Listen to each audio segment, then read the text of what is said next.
يسعد لي مساكن يا رب، وإن شاء الله تكونوا كلكم بخير. اليوم حنعمل نوع حلو كتير سهل وسريع، ومو بس هيك مشهور كتير، واسمه المبروشة. له اسم تاني هو حجار القلعة بجوز نسبة لشكلها.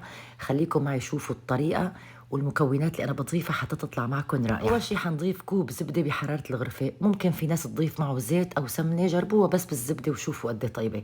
بنضيف له 3/4 كوب من السكر، حبيبات أو بودرة ما بتفرق، مع معلقة صغيرة من الفانيليا، وبنضل بنخلطهم ليصير قوامهم كريمي. بعدين حنضيف 3 بيضات بس بالتدريج، كل بيضة بنخفق شوي. مجرد نخفقوا مع بعض منيح بنضيف 3 أكواب من الطحين، إذا نخلناهم أفضل، مع معلقة كبيرة من البيكنج باودر. أول كوب طحين ضفته، خفقت أول شي بالخفاقة الكهربائية، وبعدين كملت بإيدي لأني بدها تطلع عندي عجينة ولازم عجن طبعا. بس العجينة بتطلع معكم مي طبيعية رائعة لينة، ما في أسهل من مدة، وهلأ بتشوفوا شلون. أنا ليش بحب ضيف الزبدة؟ بحس الزبدة أكتر شي بتعطي ليونة للعجين.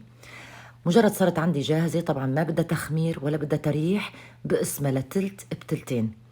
التلت رح شيله حطه بالفريزر بس 10 دقايق، لأني هو اللي بدي أبرشه مشان شوي تمسك العجينة ويصير البرش عندي سهل. هلا ممكن ما تتوفر الكهرباء أو حدا يقول لي أنا ما عندي فريزر، ما في مشكلة، هي بتنبرش معكم شوي، بتعذبكم بس بيمشي الحال. التلتين اللي تركته من العجينة رح أمدهم بصينية الفرن أو البايركس. حطيت طبقة ورق زبدة، ما توفر عندكم ورق الزبدة دهنوا زبدة.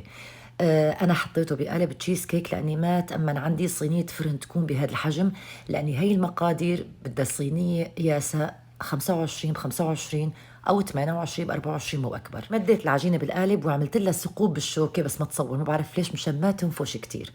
بنحط طبقة المربى. بالنسبة للمربى اللي بتحبوه، أنا ضفت مربى الفريز بحبها كتير معه، ممكن مربى المشمش، ممكن أي مربى أنتم بتحبوه. هلا بنجيب تلت العجينة اللي تركناها على طرف وبنبرشه فوقها. حتى بدي أرجع لكم المعلومة، ممكن تقطعوها للعجينة بإيدكم قطع صغيرة، يعني مشان نسهل الأمور.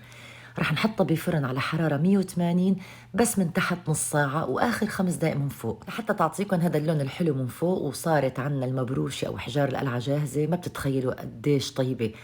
جربوها مثل ما قلت لكم بنفس المكونات ونفس المقادير، وراح تحبوها كتير، وصحة وألف هنا. إذا حبيتوا الفيديو ولسه مالكم مشتركين بقناتي، بتمنى دعمكم وتشتركوا بالقناة، ويا أهلا وسهلا بالكل، ونلتقي بوصفات جديدة بإذن الله.